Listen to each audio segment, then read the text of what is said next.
You're listening to Startup Recruitment Failures. Behind every successful founder lies a tale of recruitment ups and downs. Join me on this thrilling journey and learn firsthand from top leaders on how to navigate through challenges and stay ahead of the game. We all make mistakes, but the real growth happens when we learn from them early on. Hi, Nick. Thank you for participating on the podcast today. Hey, Andre, how are you? Good, good. So, for those who don't know who Nick is, so he was a head of recruitment at Uber. Then after that, Nick was global head of executive recruiting at Booking.com. After that, VP talent at City, and he has founded Polymath, a talent search and advisory practice. And now Nick is a co-founder of a phenomenal global members club for extraordinary humans. So thank you so much for being here today and willing to share the interesting stories which happened throughout your career. So you have 4 situations you could share with us today, and maybe you could start with the hiring mini-mes, right? So how did this happen, and what learnings and insights you have from it? Yeah, look, so I would say also that my recruiting days are behind me. It's at least in a professional recruiting capacity, but as a founder, I'm also building teams. So it's I think I will share sort of like a hybrid of my kind of experience in talent and my experience as a co-founder. But with that said, so if I look at the 4 mini cases that I wanted to discuss today, the first one is the propensity of many recruiters and hiring managers to hire people that look like them, and they can be in terms of background, pedigree. Sometimes it can even be about like how they actually look like them. So I used to call it like cloning your organization or like hiring mini-mes, and it has some kind of positive implications in that it's quite often kind of de-risks hiring. If I hire someone like me, the likelihood that they will perform like me is much higher than going for someone that's different. But it's also has a flip side of just cloning your organization to the point where, first of all, it kind of kills kind of diversity. And it's not because someone has the same pedigree or went to the same school or kind of looks like you that they will be kind of A players. And I've seen it over and over again, that bias kind of creeping into kind of hiring process. And that really puts kind of companies at risk of groupthink, at risk of low performance, and at risk of just being like an army of lookalikes. And so are you talking about hiring mini-mes from the perspective of the founder or from the recruiter's perspective? So basically recruiters selecting candidates according to their own personality and background. It's a bit of a mix. It can be quite often what I've seen is that it comes from hiring managers and that have a sense of maybe kind of can be like elevated kind of grounder and thinking that they need to hire people like them, or that kind of only people with that background or that pedigree or what have you would do well in the job. And it's often mimicked by recruiters who want to hire fast and might default to the what will stick with their kind of hiring manager. So it's almost like it can become a vicious cycle where like actually that person only hires people like that. Therefore, I will only present CVs that look like that. Yeah. And why do you think this happens? Why hiring managers want similar people to them? It can be many things. I think it can be sometimes like a lack of perspective, and this is what you know. If I have had my formative career working for a consultancy kind of XYZ, and I see someone coming with that CV, I might project myself into that person much more than someone with a completely different background or kind of perspective. So it's in reality, I think it's ingrained in all of us.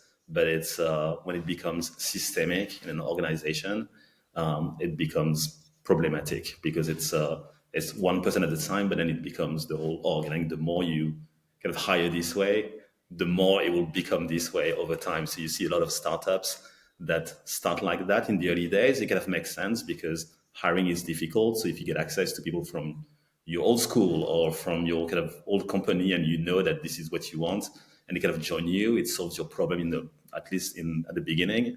But then you Yeah. wake up to a company of 100 lookalikes when you once you scale up, and then you have an issue. So, and at Uber, so you were working, and back then, how big was the company? How many employees were there? Yeah, so when I joined, we had a bit less than 100 people, Okay. So and by the very time, beginning. yeah, at the very beginning, and then by the time I left, about 13,000, and obviously Wow. I was the Okay. head of recruiting for a big region, kind of Europe, Middle East, Africa, and India at some point, and Hmm.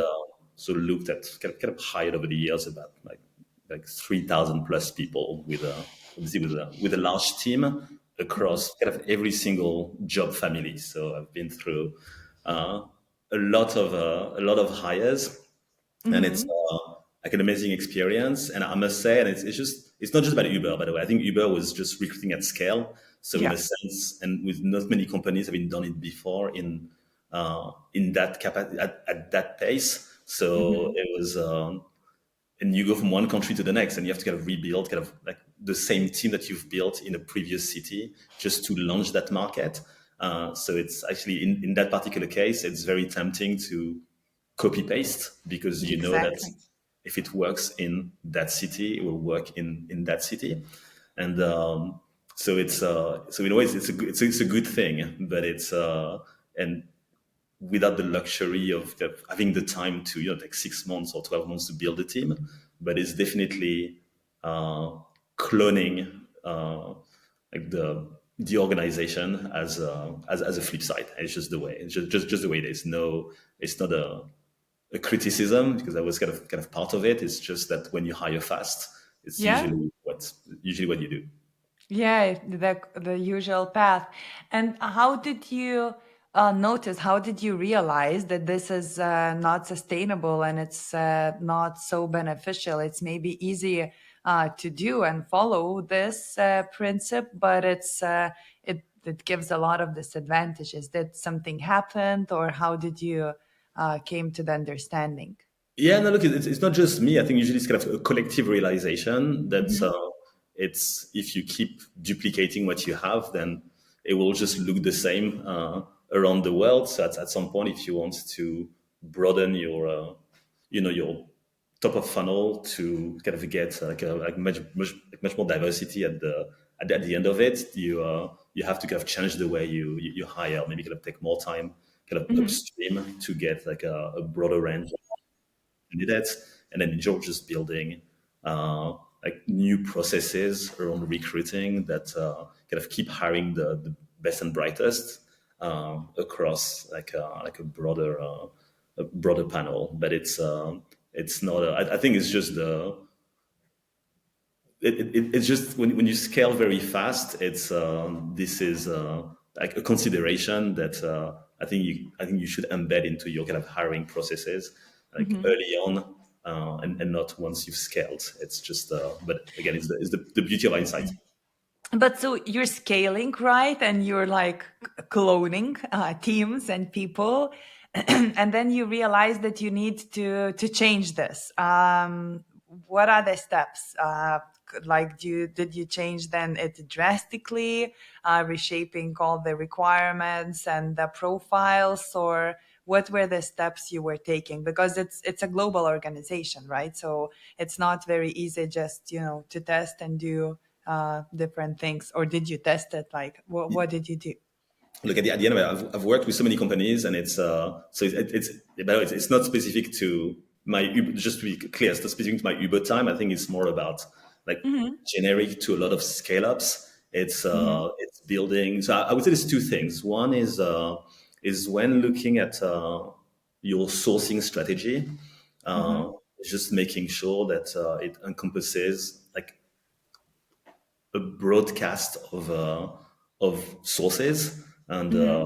ranging from like for instance like multiple schools, just mapping companies that have adjacencies. So saying, you know, like people coming from these companies have this skill set that we're interested in, mapping all the companies in the universe, and then kind of saying to look at what are the other kind of industries that may produce similar kind of skill set. You may find, for instance, that if you're looking for people that are data driven, that people coming from, as an example, kind of NGOs or the public Mm-hmm. sector or you know, some industries that have nothing to do with tech kind of bring the same level of like data kind of granularity. So you kind of learn to kind of identify which companies have which strength, and then you start looking at a much broader range of yeah, candidates and companies. So this kind of, you know, like very kind of high level kind of sourcing strategies being much more. I think that's the first thing. The second thing is being much more, I suppose, kind of like forward in how you kind of source your candidates. So, for instance, instead of, you know, posting and praying, and Mm-hmm. which kind of usually brings like more of the same stuff, it's just to be actually just to reach out to kind of new candidates through LinkedIn or through kind of events to make Mm-hmm. sure that again that people that may not be kind of hearing about your company just are exposed to it by Mm-hmm. virtue of being kind of contacted by someone in the team, and and then it's just looking at your kind of hiring process, kind of end to end, and how to in a way kind of debias the way your hiring process works Mm-hmm.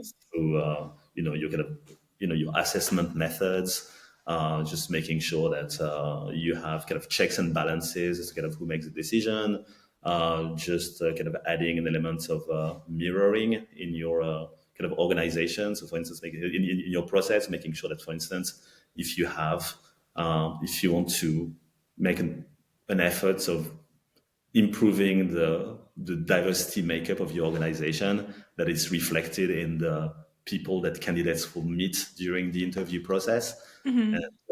and then kind of all the way to even, you could argue, looking at your kind of like total rewards kind of strategy and kind of compensation and benefits, and make sure that your the way you pay people doesn't uh, play against, you know, like some people you want to bring to the Yeah. to the company, like from everything from taking a big pay cut versus equity to some of the perks and benefits that you offer to your employees, and then you get to a stage where you can start having a top of funnel that just turns into something that's a bit more so like kind of diverse, for lack of better words, at the end of it. Mm-hmm. So basically, changing the sourcing, basically looking more at competences and skills, not as an environment where people learn these skills, right? And then looking for more ways to attract talents, and finally reshaping the selection process, right? So Yes, it's exactly, not exactly. as simple anymore, because if you're looking for people with the same experience in same companies, it's one thing. But when you need to examine the skills with a totally different experience, it's a totally different thing. So I believe it's way more complicated, right? Therefore, sometimes we just choose to clone because we know that it's checked, we trust it, and it will be easy to hire, and we will know the results. Yes. Hmm. Great. And yeah, so you also mentioned that there were some cultural misfits, right? Or how you called it in a funny way, organ rejection. Yeah. So it's a funny term that I heard it for the first time actually when I joined Booking as a global Okay. exec, and it was a very strong culture that was very different from culture that I'd experienced before. So it was the Mhm. case of you fit in or you don't, like really kind of a kind of strong kind of What was so values. specific? What was so authentic about it? I'm trying to remember. I think some of it was around being I suppose you'll have to kind of come back to me, but it's there Mhm. was a concept of humility, and Mhm. then the concept of we could like staying in your lane. So this is your job, and then like Mm. don't overstep kind of Okay. things. And I'd worked in very different cultures, and it's so look, I mean, it's like just to be funny, like the concept of organ rejection was like my personal experience at Booking. You know, I was hired as the global head of exec.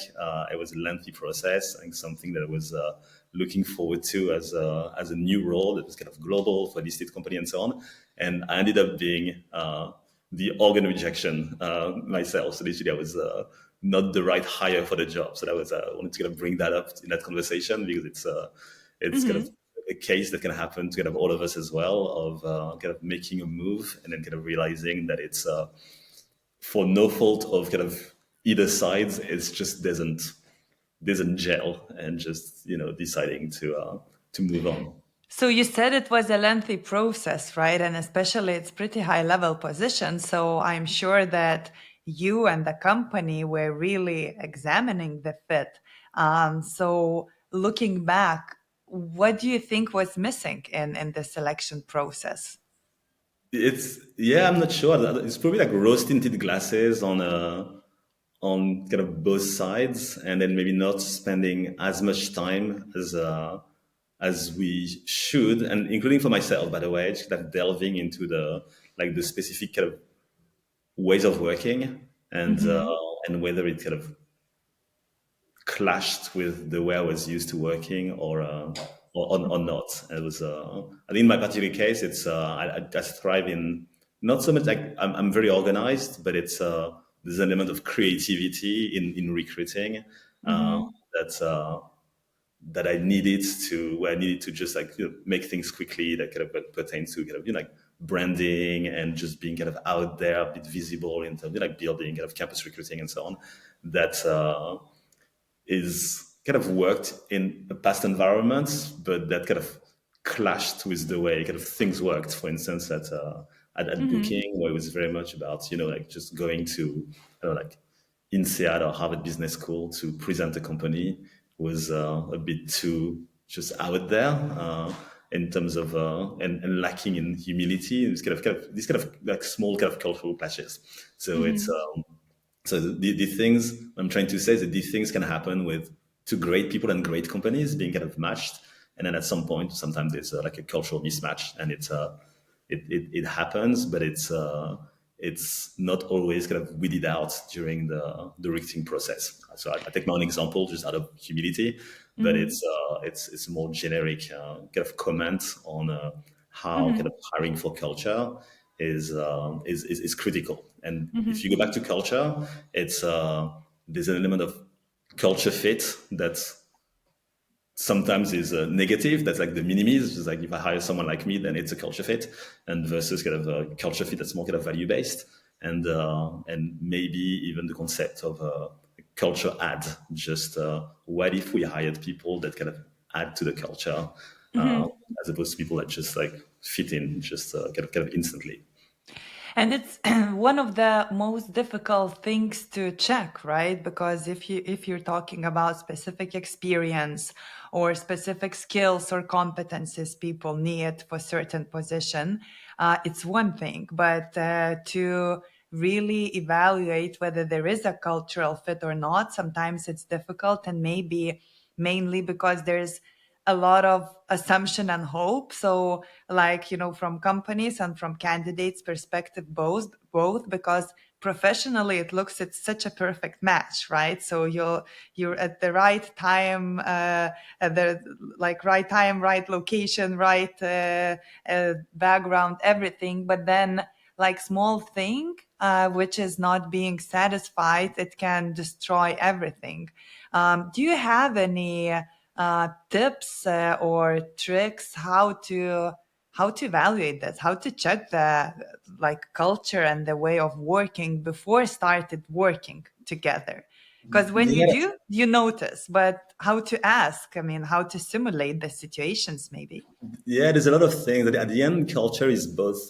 tangible and intangible. Some ways of working are very tangible, just like working fast, multitasking, being able to uh, kind of handle, complex kind of topics, like being a team player and so on. It's thing that you can kind of assess and through case studies, exercises, kind of simulations, and then so on. And then you have the more nuanced aspects of a culture that might be more on the intangible side or kind of value led or just sometimes just being able to operate in a specific environment, like joining like an early stage startup, for instance, and being able to deal with ambiguity and with the or even like with the stress that comes with being in an environment that where you kind of you're still testing is very different culturally from joining a company where the culture has been set for you kind of many years ago when the ways of working are kind of just this way and when your role is going to be much more on the execution side. So it could be like one way to look at it. I'm a big fan of what I call skin in the game, Mm-hmm. and making sure that anyone that you hire in whatever capacity, whatever level, goes through some type of exercise to Mm-hmm. before being made an offer. And so from like an early stage role, kind of all the way to a C level, I've always kind of baked in kind of creative cases and exercises to actually just project people into the role because there's so much you can tell from them, and Yeah. it's including if someone is reluctant to do it, it can also be like a red flag. Just Yeah. of when it comes to humility or this sense of like participation. But Mm-hmm. it's always been part of my hiring processes to have exercises from kind of one-to-one kind of simulations, kind of all the way to kind of creative case studies for marketing to data-driven exercises involving like very complex spreadsheets and kind of pivot tables for roles that are a bit more analytical, kind of all the way to slides and something to be presented to the Mm-hmm. CEO or to the board for a C-level role. Mm-hmm. Yeah, I'm also a fan of this like trial period, let's say like 1 or 2 or 3 days, depends on the seniority of the role, of course. And not only to check like one on one, but also to see how the person is fitting the team and how the team is accepting the person, right? So if you work together, I don't know, at least half a day, you can see the vibe, you can see what are the expectations and what is the common sense of the delivering or discussing or all the other small things. And it's pretty difficult to simulate on the exercise you're giving to a potential candidate. When you're working on some project, when you see the results and the ways of like operating and communication, it's totally different, but it takes time. And if you're growing fast, you sometimes cannot afford to all the people you want to hire to put on the trial period for a few days, right? And then to see what is the outcome. So it's costly, but maybe it would be worth. Yeah, and also I mean there's some legalities around it, and but definitely you can turn your case studies or exercises into. It doesn't have to be a PowerPoint. It can be Hmm. just come for half a day of back-to-back meetings, and then Yeah. we'll do something that involves your team or your stakeholders, and you'll present your exercise to them, and in a way that like mimics the way it would work in real work situation. Jobrely now offers full cycle recruitment services, from creating a job ad to presenting shortlisted candidates after initial interviews. Fill out the project brief, and candidate profiles will be sourced for you. Connect your LinkedIn account, and a personalized messaging sequence will be sent from your LinkedIn account to all of the potential candidates.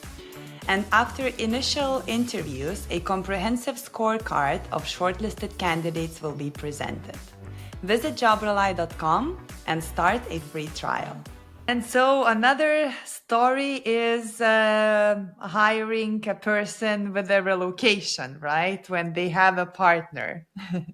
Yeah, so this one is, and again, I'm trying to be quite creative with my examples, just for the sake of the conversation, and it's and also because it's in the spirit of the times. We kind of all move Hmm. around, kind of places. I think increasingly you have kind of relationships where like the two parties are often high achievers. So when one moves and the other one follows, it can create kind of friction or resentment or a bit of kind of adjustment for the dynamics of a relationship. So it's in my past, like looking at many companies, I've had to relocate many people, like be it from like the rest of the world to like a HQ in Amsterdam, or from one place to the US, or like all sorts of Yeah. configurations that more often than not involve like home conversations, and it's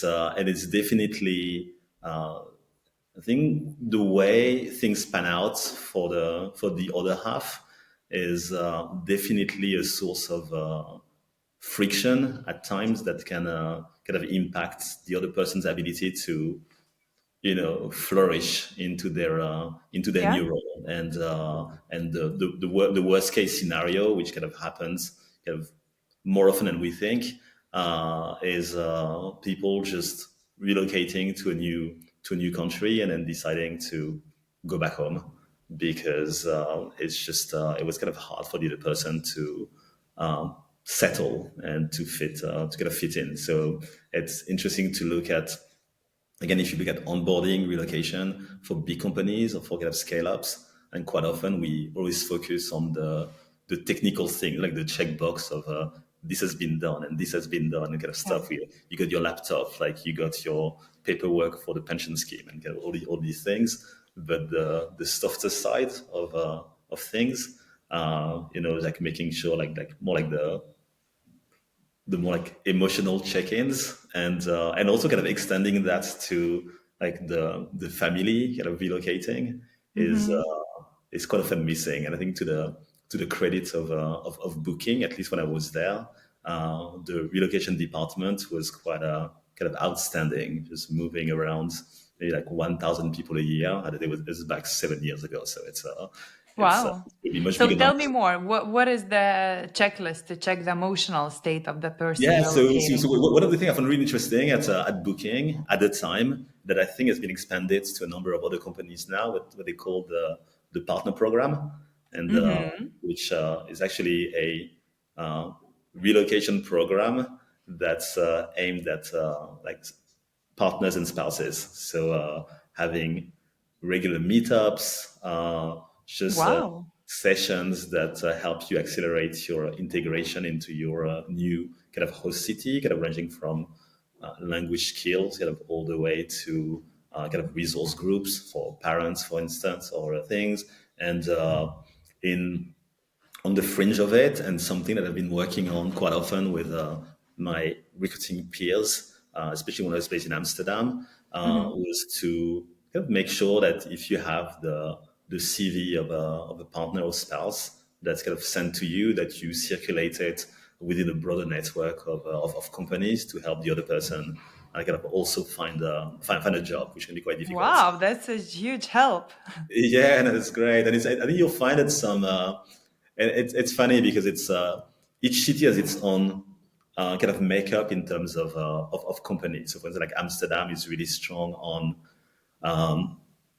the like tech companies, kind of HQs, and Hmm. or like advertising agencies, and but not so strong in kind of other industries. Whereas in my personal case, when we moved from London to Amsterdam, it's for me it made sense. It was relocating to get my own HQ, and the promise of something much more exciting, kind of career wise, and for my kind of partner who works in fashion, as a designer, the options in Amsterdam were quite limited. So Yeah, I can unfortunately, imagine.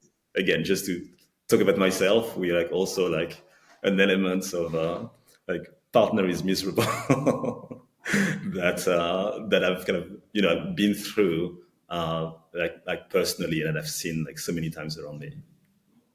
And it's very, yeah, it's still like, as I hear now, companies can help in order to control the situation, right? So help to integrate and yeah, basically to even to build a community for the like partners.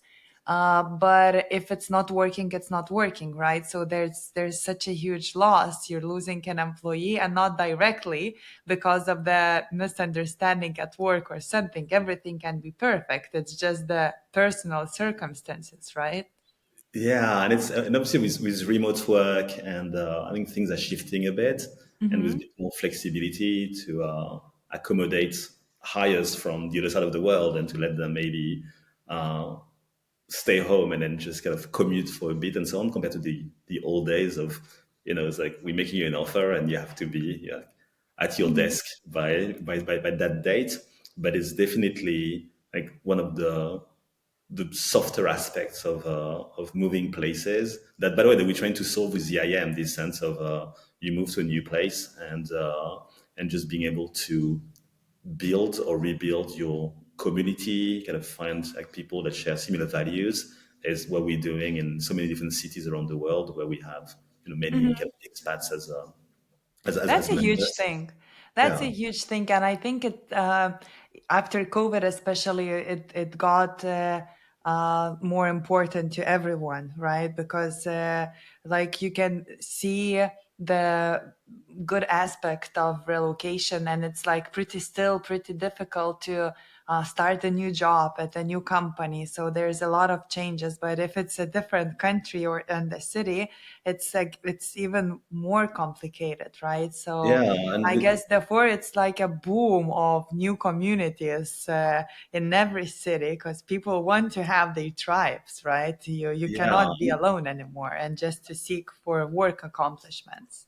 and it's multi-tiered as well, because it's, I think if you look at all like what's like a pyramid of needs, it's at one level, when you move to a new place, you need to sort the foundations. Like you need a house to live in, like maybe a car, a school, kind of all these kind of things, and it's that in itself is you can get it from the community, just to kind of speed it up, and then you kind of start moving into the next rungs of your needs. I need to kind of recreate my wellness routine. I need to get food that I'm familiar with. I need to build a community of like-minded people, and that's where it becomes like the hard bit that can take a lot of time. So if we can speed it up, Mhm.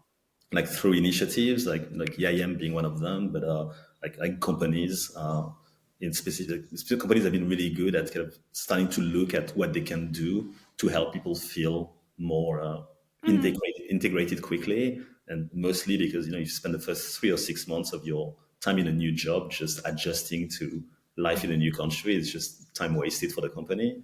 And so just being able to get people to kind of hit the ground running, and at the same time kind of help with like the more like social aspects of moving to a new place is the new territory for Mhm.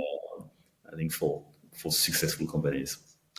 Yeah, I'm just thinking like how risky it is, right? Because it's so personal. And if you have a candidate who has this experience of relocating to new city for job, it's kind of tested, right? But if it's a new thing they're trying, they might be super interested and excited about it, but it might not work out, and you cannot do anything, right? So do you have any statistics like what is the percentage of people who relocate after a few months decide that it was a bad idea and they come back to their hometown?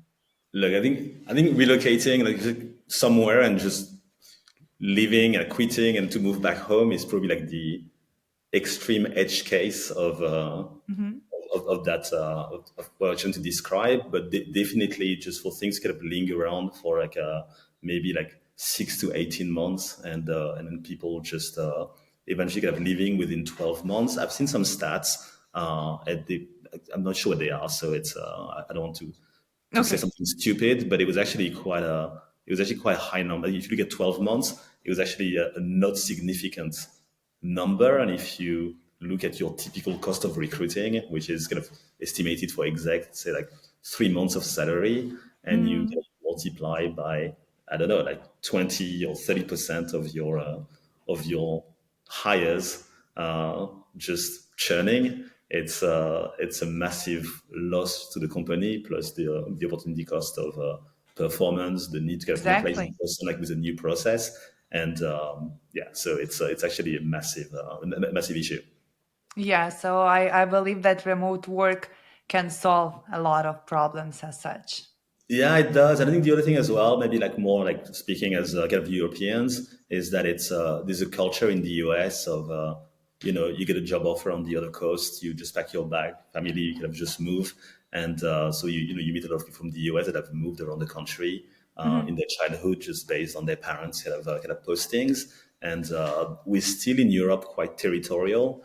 Hmm. So to an extent, like as a French person, for me, like moving to Bordeaux or to Nice is kind of one thing. But we start moving countries, there's still a lot of hurdles and Yeah. cultural, administrative, even with an EU passport, that just still make it a challenge. So the more we kind of work collectively at removing them, the better. And then Hmm. the other thing, maybe like an advice to company leaders or to kind of talent leaders out there, is that it's companies hold some of the solutions, but not all of them, in Hmm. the sense that there's so much that a company can do, but at some point it's also have trusting like third parties, like some of the companies like working on relocation, for instance, or communities like YIM, again like humble plug, to take over that cultural piece or social piece, Yeah. because people also need to have a life kind of outside of work, or in some cases, if join a company, relocate there, like in my case for instance, and kind of look, when I was younger, like to build like an extended kind of LGBT community. It's if the solution is not within the company, it's just to maybe kind of provide kind of resources for people to thrive kind of outside Yeah. of the four walls of the organization. Yeah. Yeah. So it's like uh, the company's job then is being expanded outside the office, right? Because you go deeper into the personal and human level with people who Yeah, work for you. Mm. but the company can't solve everything. They can provide the resources Mm. to help. It can be resources. It can be perks as well, just to give people new set of perks that Yeah. help them thrive when they relocate. So I think just again, like just looking at the way we do it at the IM, in some instances, companies have trusted us to take care of their remote workers or Hmm. expat workers. So you have like say like a big company with a HQ somewhere in the US or in like Switzerland, and then they have maybe 10 or 20 people kind of stranded in a location like Lisbon or like London, where these people don't have Hmm. access to get up all the core perks of a big kind of office HQ. Like we can become that extension and Hmm. help companies just kind of expand their like I suppose kind of care like beyond their Yeah. traditional like kind of headquarters, and Yeah. so it works really well for like small teams and like remote teams or remote workers or people that just kind of hop around that kind of need to kind of find these anchors that the company can't provide. Nice, nice. Yeah, and so the last one, the most hurtful one, the background checks, right? So, Yeah, so I'm going really really deep here. I told you I was trying to be quite creative and come up with like some of the things. So it's interesting. I'm historically, and my kind of talent career spans about 10 years, and across many companies, mm, startups, scale ups, some as clients, some where I worked kind of internally, and I've always been known for being anti background checks. It's uh, okay, it's interesting. I don't know why. I just find them intrusive, quite often pointless. In that you just call someone and just say, "Hey, do you work with that person?" Yes, no. It's I think that also like if you trust your hiring process, why just get the opinion of two strangers kind of thrown in when collectively as an organization of smart people, you've made a decision that you want to make an Yeah. offer to that person on the basis of like a fair and kind of constructive process. So that was Yeah. my view at a very high level, but then it can backfire with it's and sometimes kind of small things, kind of red flags and stuff. Like you can kind of deal with it, you kind of improve your process. But there's been some instances in the distance in the distant past where if I had done a simple background check, I would have maybe kind of avoided some dramatic hires to leave it Okay. So at what that. happened? What was so dramatic you didn't check?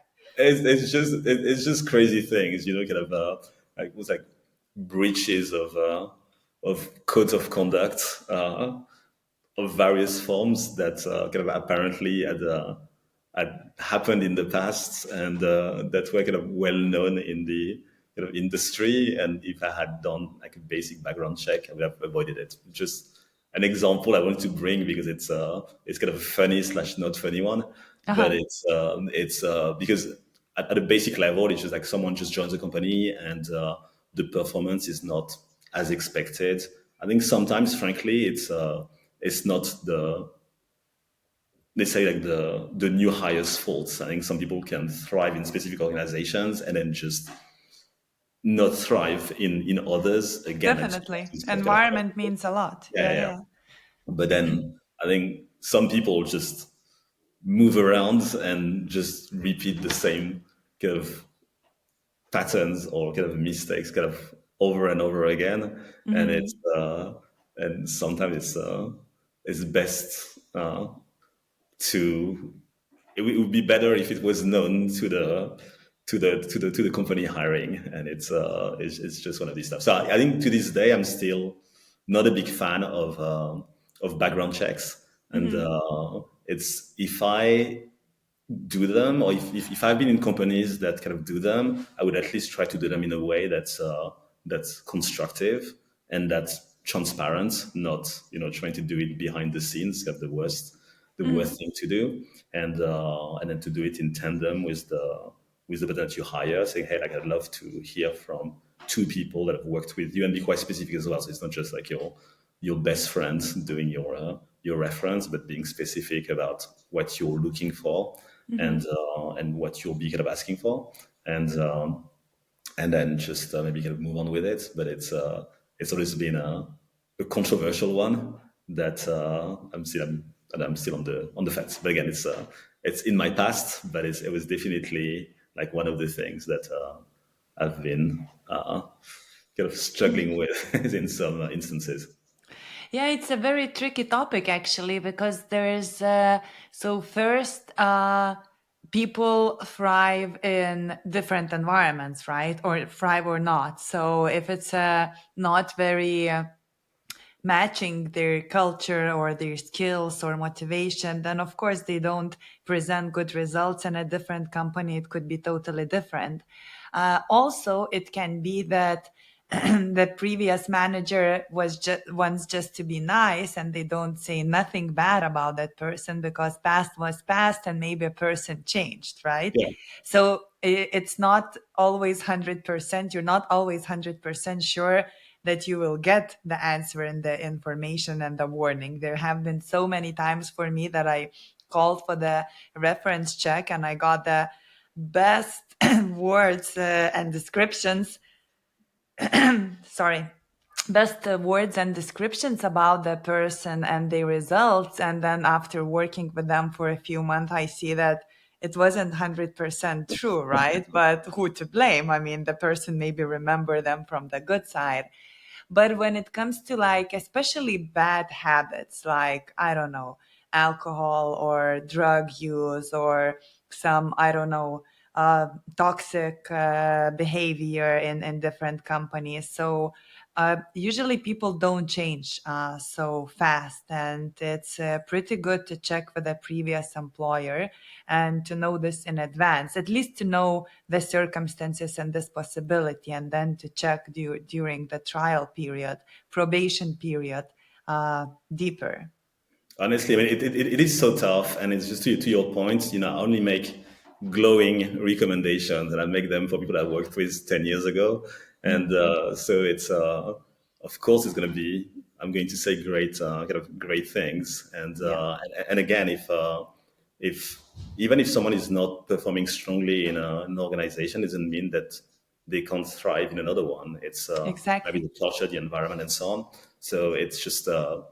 Yeah, it's a bit of it's a bit of a funny one, but it's I think what I was going to say is that making good use of the trial period and uh, and then just to as an assessment period and just being able to actually like make in some cases kind of hard decisions Hmm. during that trial period is probably going to save kind of companies a lot of Yeah, time and kind of resources in the future. I think quite often people just forget about trial period, and then yeah, when the issue comes up, it's kind of beyond it, and then it's very hard to do much about it. So being very proactive about that trial yeah. period is critical.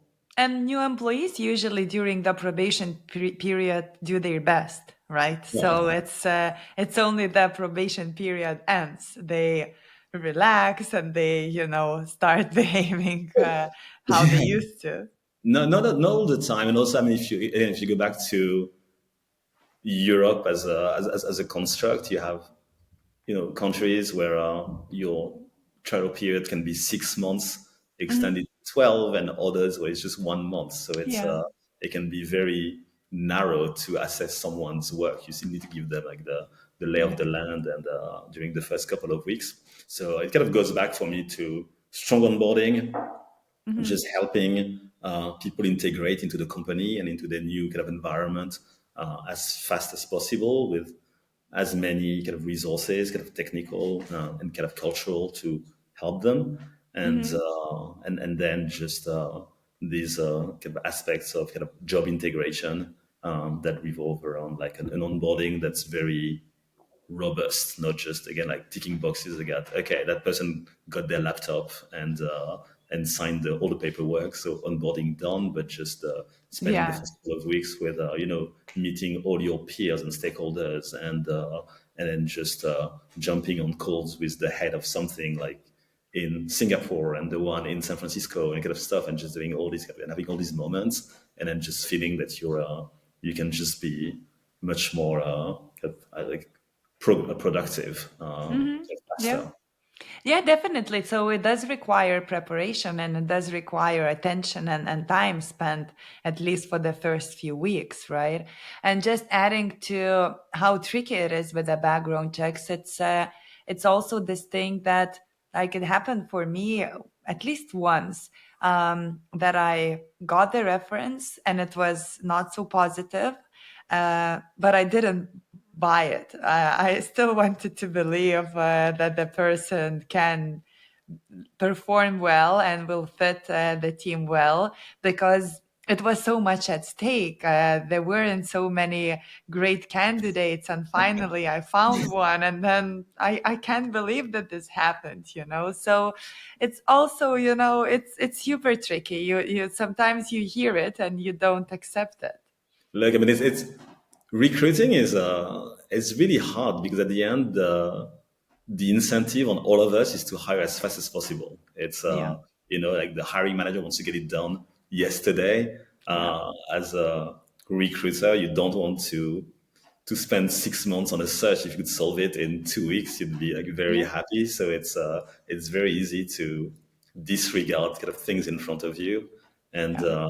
because again you want to move fast. So that's why building these processes is like throughout is the only way to build strong recruiting foundations. And for me, it's Mhm. just a process. There have to be 15 steps. I've seen it in too many companies. In Google is or Alphabet is known for sticking Mhm. to 4 rounds, and that's it. And then just building like an end-to-end process that kind of collects everything you need to know within these 4 rounds. I like this kind of 4 to 5. I think Yeah, yeah. moving fast, we can exercise, and also love the idea of involving people that have no stake in Mhm. in in hiring that person. Like, if I need to hire for my team, and I'll say yes. But if I bring someone who has zero incentive to say yes to that person, they will probably look at cultural aspects that I've maybe neglected. So, like companies like Amazon have been really good at building these what they call bar raiser processes, and something Hmm. I've rolled out in my kind of past life, where you just bring in this person at the last minute. Uh, it can be someone who kind of embodies the cultural values of the company, and then they have a yes or no veto power for any hire from like junior hires, Yeah. kind of all the way to like a CFO, and then it's if it's a Nice. no, it's back to square one, and so it forces everyone to anticipate the bar raiser in the process, and so that Nice. it sort of bakes it into your kind of end-to-end process. I think it's the best when more people are involved, Yeah. not only recruiter and hiring manager, right? Because you can oversee so many things. And like we're talking now about how difficult to recruit and select people is, right? And maybe it's because of the us humans, human mistakes and human biases. And now with this AI coming and like really changing and making, not only making all the processes more efficient, but also eliminating this human bias. Do you see the brighter future because of the AI, or how do you see AI in recruitment in general? It's really hard because I haven't been in recruiting for so many years that I've lost track with like all the technologies available Hmm. around recruiting. I'm kind of familiar with some of the AI stuff that can save time for companies and stuff by just doing this one-to-one, kind of mimicking an interview and then just kind of extracting kind of all the stuff and actually filling a scorecard. Like sometimes like in a way that's much more like unbiased than what a Yeah. recruiter can do, but it's still a hugely kind of human element that pertains to kind of how we build teams and recruiting. That's so we'll see. But certainly, I think if you look at recruiting, not really evolving for so many years, kind of more or less the same steps and processes, and um, and being so slow, like it's like hiring someone takes so long. If you can speed it up, the and hire the right people, like the impact it has on our environment and even economy is significant. I think I've read somewhere that if our job markets were more fluid uh, Hmm.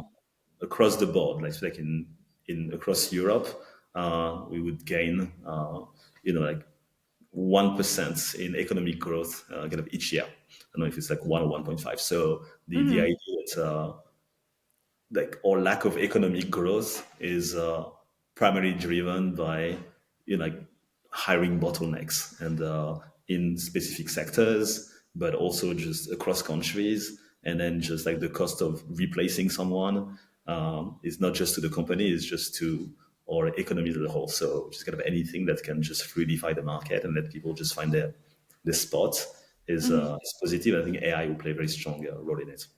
Yeah, but isn't it like startups started already doing it, right? So they're more relating not on the region, but more on the people with the right experience. So expanding the scope in terms of the geography. Yeah, of course. I mean, I think it's just the beginning, Mm-hmm. and obviously it was. I think it's been limited to specific job functions and kind of industries that historically are much more mobile than others. But it's Yeah. exciting to see, especially in Portugal. It's exciting to see like these people kind of moving around and kind of coming from different parts of the world, kind of being here. They will set up new companies in Portugal that will kind of flourish kind of globally and so on. So there's some beauty in building these kind of ecosystems. Mm-hmm. They're nascent. That we're only seeing the start of it. Great, great. And so to finish our conversation, I'm asking all the podcast guests, and I would like to raise this question for you too. What would be the key advice, like having all this experience and working at different kind of companies? If a startup founder comes to you and asks, like, what would be the key advice I should follow and never forget? What would it be? Yeah, I mean, it's just to It's so tough. It's really to not neglect talent at large in Mhm. your startup or scale up. It's we all in a hurry to recruit. It's tough, but just kind of hiring the right people and investing in their onboarding and early on is building your future leaders is really critical, and it's the return on investment is not immediate. So it's very hard sometimes for founders to see it as a serious topic. I've seen a lot of founders who just see sometimes kind of HR as like an admin function, but Mhm. just put it at the core of what you're building. And like talent first is what creates great organizations. Great, great. Thank you so much for your time and sharing your stories and insights, Nick. You're welcome. Thank you for listening. If you enjoyed this episode, please hit subscribe on the media of your choice. You can find us on Spotify, Apple, and YouTube. And if you need help with your recruitment, please visit jobrely.com.